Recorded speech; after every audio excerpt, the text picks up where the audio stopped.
环球大战线深入世界最前线，全球各地的观众朋友，大家好，我是叶思敏。今天节目一开始，我们先欢迎前立委孙大千委员。大家好。前国安会副秘书长杨永明老师。志明好，各位朋友好。前海军舰长吕礼诗舰长。主持人好，各位观众大家好。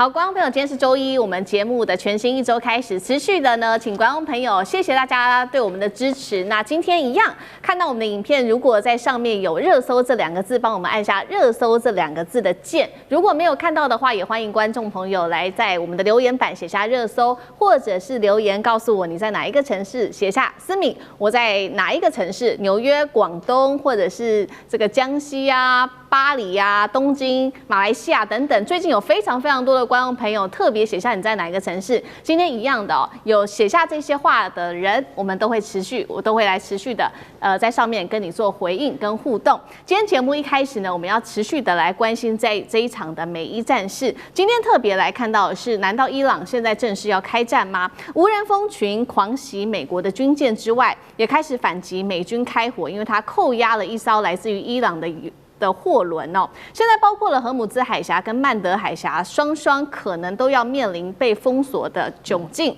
中东的火线全面引爆，今天就这些议题，我们会一起来做关心。好，三个火线话题，等一下我们也请来宾特别帮我们做解答。首先呢，美军开始开火扣船了，这是伊朗的船，那么立刻呢是遭到伊朗做无人机的反击，这是在试探冲突，还是可能准备要进入到了这个准战争的状态呢？如果说这一集波及到了中国的航运利益，甚至牵动整体的中俄战略，是否会被推向大国冲突，甚至引爆战争？第二件事情，今天还要关注的是荷姆兹海峡不只是封锁而已，现在呢，在伊朗方面也祭出了多层的杀伤网，当中包括了飞弹、快艇、无人机全面做布局。美军还能透过他所谓的这个无人扫雷机就可以突破这样子的一个窘境吗？第三件事情，现在看起来是荷姆兹海峡被封锁之外，曼德海峡恐怕也会被封锁了。如果真的都被封锁的话，肯定掐住全球的能源命脉。那么，川普在这样的压力之下，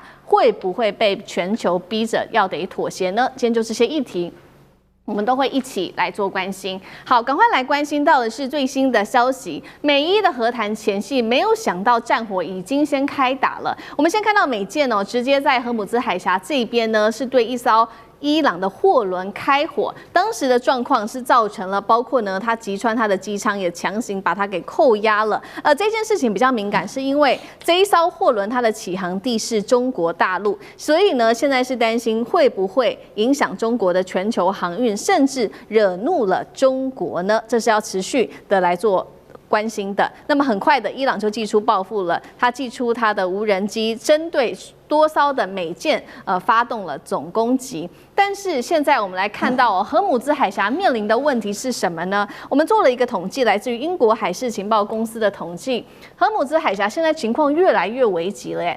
看到整体的事件来说，36小时内35艘船是立刻的掉头给撤退了，而且呢，集结的件数现在已经高达了29起，荷姆兹海峡几乎是全面停摆，而且开始全球航运集体的绕路那么我们也来关心到的是，最新呢，伊朗是拟定了这个立法要锁住荷姆兹海峡，这是我们收到的最新消息。而且伊朗开始呛瞎了，他说绝不放手，警告将会把世界给拖下水，还反呛这些邻国说，美军的基地林立才是出卖中东的人，而美国是世界上头号的海盗。最危险的事情是我们现在也要关心这一场战事除了波及到荷姆兹海峡之外，还有曼德海峡，来自于胡塞武装组织特别警告，如果呢再敢继续的对他们施压的话，那么他们会封锁这个曼德海峡，甚至放话封锁的力道会是强到连人类都无法开启的。所以节目一开始要特别请教委员了，现在看起来这一场战事是一触即发，美国的扣船行动会误判，或者是波及到其他国家吗？刚刚说了嘛，这一艘被扣押的货轮的起航地是中国大陆，会不会也惹怒了中国甚至俄罗斯？委员怎么看？对，这是发生在4月19日啊，美国这个一艘飞弹驱逐舰叫做 Spruance 号哦，那么它就强行的开火，而且扣押了一艘这个挂着伊朗国旗的这个货轮。但是当然最敏感的几个问题是，这个货轮是从中国大陆珠海的港口起航的哦，所以呢外界就预测上面所放的这些货物都是有关于一些化学药品啊，一些相关的这个要运补到这个伊朗的这些这个民生用品哦。那美国一旦做了这样的事情，那当然就没话讲了，所有的这个和谈都可以不用谈了。所以当美国一开火这件事情啊，就证明了几个这个大家的这个当时的预测了哦。就第一个，谈判永远都是假的。就美国已经一再的证明，他要跟伊朗谈判，都是为了要下一次准备打他，做了一些预先的准备。从去年谈判谈到一半打了他，今年再来一次，到现在又在这个故技重施一次哦。我就在想，以后美国到底要跟谁谈判，谁会相信美国是真的要来和谈哦？我相信伊朗跟美国大概也不用再谈了哦。就是伊朗已经一再的配合美国，对伊朗来讲，我相信他们也知道美国是虚晃一招，但他们为什么还是愿意配合？就我觉得他们很聪明的，就是要表达说，我们是被侵略的一方，我们是站在道德的制高点上的，所以呢，你要谈停战，我跟你谈，哪怕我知道你在鬼扯，你在拖时间，我都只能够配合你。但是当然，这个谈判现在就宣告了，所谓的中场休息就结束了那么就要开始开打了。那开打了之后，到底要怎么打呢？我觉得这就接下来要考验这个美国了。所以美国他现在这个满心欢喜的认为说，我只要封锁了这个荷姆兹海峡，我就可能不需要出动这个地面部队了哦。但是到底会不会出动地面部队？今天刚好有舰长在这里是专家了哦。那么我觉得对伊朗来讲，他也准备好应付地面部队了啦。所以其实他各种剧本都准备好了。但是我觉得最妙的一件事情是什么呢？就是一旦开打了之后，你美国的那些军舰啊，你那些什么驱逐舰啊，各式各样的这个封锁荷姆兹海峡的舰艇，你还真的敢停在阿曼湾那个地方吗？哦，就那个离伊朗是有多近的啊？你的航空母舰战斗群都不敢那么近了，你这些船摆在那里就是等着给伊朗当靶子哦。刚才思明讲过了，有各式各样的这个立体全面的攻击的这个工具，伊朗都准备好了。所以我倒是很好奇的想看一看说，两边一开打，中场休息一结束，川普的那些船还要不要继续停在那里？那如果继续停在那里，那我就替伊朗觉得开心了。我觉得老天爷等于送给伊朗个大礼，伊朗就一艘一艘慢慢打就好了，反正就在他的旁边哦。那么我觉得更重要一点是，川普自己想的另外一个很奇妙的逻辑哦，他说就是我封锁你的封锁哦，你封锁所以我也封锁。可是他有没有搞清楚一件事情？就是伊朗今天讲了，他最重要的战略是拖全世界下水。所以呢，本来伊朗封锁全世界就已经够惨了，你美国再封锁一道哦，就你嫌伊朗还有漏网之鱼就对了。所以伊朗加你整个荷姆兹海峡就算是封死了哦，完全也不要通过了。原本的这些国家啊，你说打个电话给伊朗，交点小小的保护费，这个船还可以过，好，还不至于造成全球经济的这个崩盘。可是现在呢，再加上你美国在那边再封锁一道哦，那就算打电话也要打2个，除了打到德黑兰，还要打到华府然后呢还要先讲得通。那我觉得更妙的一件事情是，不晓得大家还记不记得，美国一直不断的强调说，要找盟国打通荷姆兹海峡，要找盟国的军舰去护航荷姆兹海峡的这个货轮。那我现在就在想说，那欧洲这些西方国家，他们如果派船去护航的时候，他们等于是要过2关咯，先打美国的这个军舰，然后再打这个再通过伊朗的挑战，他们的船才能够通过了。那这对这个美国的西方盟邦来说，这是情何以堪的事情啊！就莫名其妙的，我搞伊朗已经够麻烦了，我现在还搞了一个美国。那你美国究竟什么船可以放，什么船不要放？你美国的标准到现在也不清楚哦。所以我觉得川普自己以为很聪明，说来一个什么我封锁你的封锁，可是最后的结果只不过是让伊朗拖全世界下水这个目标更快、更直接的可以达成了。对，现在各种的商船要通过，或者是货船要通过荷姆兹海峡，要面临2个国家，先是伊朗，接下来还要面对美国的封锁，等于说荷姆兹海峡现在进入在半停摆的一个状态。那美国在这个时候就趁机加码说，好，没关系，现在大家最害怕的其实是这个里面的，他要进行的是扫雷的动作，因为大家最害怕的是水雷。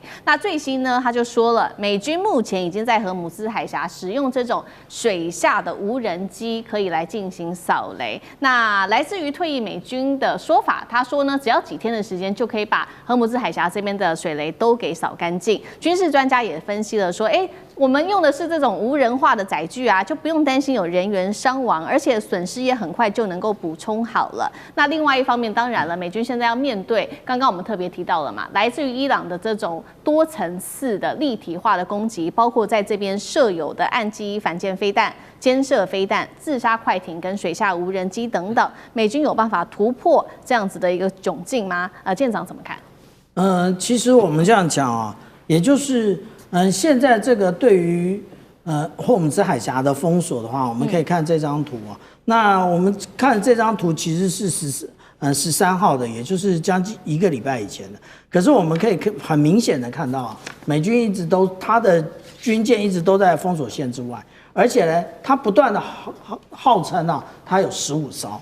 那15艘呢，它应该是把所有的包含林肯号以及迪利波里号以及它这个移动的一个机动移动的这个船，那个船一共是85000吨了，它通通算进去了。可是如果我们在这里面其实都没看到那些船啊，意思也就是他们通通躲在别的地方。他们躲在哪里？他们躲在阿拉伯半岛的南边。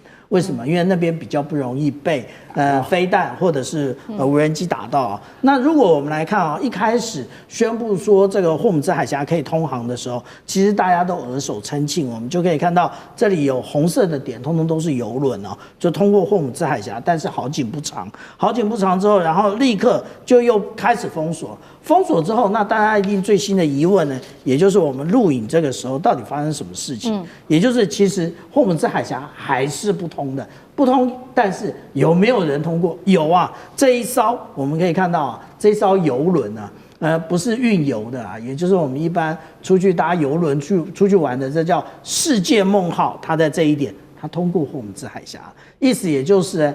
它就像刚刚大千委员讲到的，它通过了繁琐的程序，跟这个无论是那革命卫队或者是白宫，都达成了大家共同的一个看法。那但至于说有关于扫雷的部分啊，或者是猎雷的部分，其实现在的概念是猎雷，不是扫雷。扫雷是我们讲到说对于这一个细流雷的部分进行扫雷啊。那现在呢，美国派遣的其实呢，也就是这一个坎培拉号。坎培拉号也就是之前大家很嫌弃的这个滨海战斗舰啊，那其实大家没想到滨海战斗舰可以达成这件事情。我们现在看到的都是小打小闹啊，也就是小艇啊，这个我们看到这些小艇啊，这些小艇其实也就是我们看到的这种急杀链。那这种急杀链呢，它丢下来的这一个水雷啊，那其实呢，你要防不胜防，你扫完之后它是不是又去丢了？那但是我个人的怀疑啊，现在的小打小闹其实都是用机枪火炮而已。为什么？因为真正重雷啊是长成这个样子啊。现在有船长成这个样子吗？没有。这个是我们看到1991年的时候，迪利波里号，它不是现在的迪利波，它是之前的迪利波里号中雷的状况啊。我们看到人跟这个洞的比例，你就知道它中雷是多么的那个严重啊。那至于说现在又说这个阿帕契，它其实飞行在这一个霍姆兹海峡，但是有用吗？没用，因为它只能打小艇而已。而且它都是落后指标，也就是小艇都已经出发了。那真正要开始扫雷，就是刚刚特别提到的AQS-20的这种新式扫雷。其实它搭配的是什么？搭配的是空中扫雷，以及我们讲到说这个无人艇扫雷。那它的无人艇是从哪里出来的？它的无人艇其实就是从滨海战斗舰出来的。然后它可以直接的那个对于这个水下的这个细流雷，或者是沉在海底的沉雷来进行这个破坏啊。那我们看到的，那刚刚只看到那个是图嘛，那我们来看照片了。这里就是我们看到的无人艇的部分。那后面的这一小块白白的部分，它就是 AQS-20，也就是现在最下面这边它准备要入水的这一块，就是 AQS-20，它也可以用这个海鹰直升机来拖曳啊。那这一个它的优越性在哪里呢？也就是它可以有几种不同的扫描方式。第一种，它就是前端的主动声呐；第二个，也就是它的底端的有关于间隙声呐，以及它两侧的侧扫声呐，它都可以有效的来进行反制。但是通常但是才是最重要的嘛。那它扫描的范围啊，就是100英尺。那我们看到啊，有关于霍姆兹海峡，它的宽度呢达到了这个33公里啊。那而且这是最窄的部分啊，最宽的部分其实它还有到达97公里的。那你要怎么去扫？而且它这个长度那个长达167公里，所以我们想说啊，现在讲这种扫雷的部分呢，其实一点用都没有，只是我们讲到了吹口哨走夜路而已，因为数量不足，就是你没有足够的数量进行扫雷，然后对于这么广阔的水域，